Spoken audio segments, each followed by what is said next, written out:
Thanks, Jim. Bye. Oh, hello. Kenton. Didn't expect to see you. Really? I was just going in to buy a bottle of wine. Well, don't let me stop you. I'm just on my way round to Shula's. We're planning this trip to Bath for Mum's 80th. Yes, I know. Oh, yes, of course you do. You and Jamie are still coming? I hardly think that will be appropriate, do you? Well, it's up to you, obviously. So, how are things? How do you think? Well, I was wondering, you know, I mean, not now, obviously, but if you fancy meeting up for a drink or something. Why would I want to do that?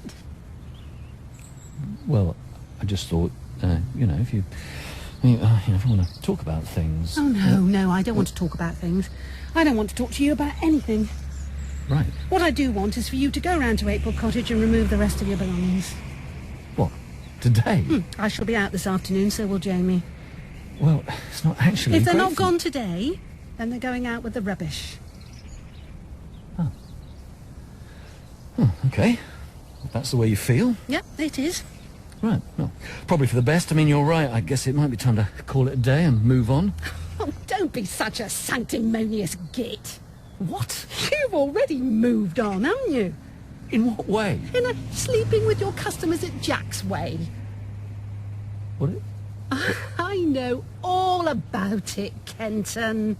How? And if you think there's the remotest chance of me letting you back into my life and my home after that kind of behaviour, then you're even more stupid than I gave you credit for. Shh. Do you want the whole village to know? I don't give a damn who knows. Let's keep this civilised, Kathy. Oh, I'm sorry. A man of your age picking up a young woman in a bar, that's civilised behaviour, is it? She wasn't that young. Her precise age, isn't Yeah, it? beside the point, yes, obviously. Right, well, I'll do it now then. I'll go and collect the rest of my belongings. You satisfied? And you can leave your key on the hall table. What's all this, Kenton?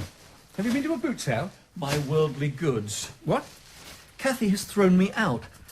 Thanks to you and your big mouth. What?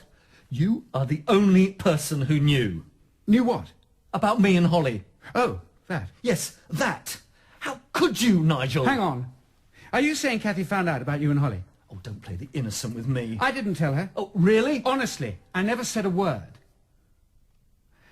Well, not to Kathy, anyway. But... I did happen to mention it to Lizzie. Oh, terrific! But it never occurred to me. I can't believe she... No, she wouldn't. She wouldn't go and tell Kathy. Yeah, well, somebody did. So if it wasn't you... Oh, dear. What a mess. Yeah, right. I don't suppose... I mean, you are still going to help me out on Wednesday, aren't you? What? Our wedding anniversary. Yeah, you were going Oh, to... for crying out loud. You were going to keep Lizzie out of the way during the afternoon. Strange as it may seem, Nigel, your wedding anniversary is not top of my list of current priorities. Oh, don't say that, Kenton, please. It's much too late for me to make alternative arrangements. What's going on? Nothing. Nothing. Oh, nothing, he says. My life is in ruins thanks to you two. What's happened? Did you, or did you not, tell Kathy about me and Holly? Oh. Well... It was so tricky, Kenton. I had to in the end. What, you had to? What, she was standing there with a gun to your head, was she? Of course not. Yeah, well, I can't imagine any other circumstances in which you had to tell her. Kenton. Oh, I'm not going to stand here while you dream up some pathetic excuses. Now, if you'll excuse me, I'm going to take the rest of my belongings upstairs. Do you want a hand? No, thank you. I can manage. Oh, Lizzie, what have you done?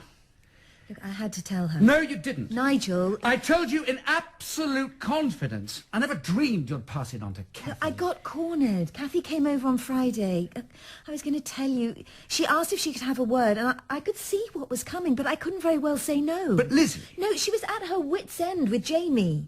He's been so bolshy with her since Kenton moved out. I know. And she just needed some advice about it all. She said you'd already encouraged her to take Kenton back. Oh, did she? Yeah, and she was thinking that she ought to make the first move to repair things, for Jamie's sake, if nothing else.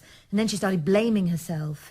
You know, maybe she'd been too hard on him. Maybe he was upset by the breakup. Maybe he was really making an effort and she wasn't giving him a chance. And all the time, I knew he'd been getting hopelessly drunk and shagging this Holly person. So when she asked me point blank, what should she do?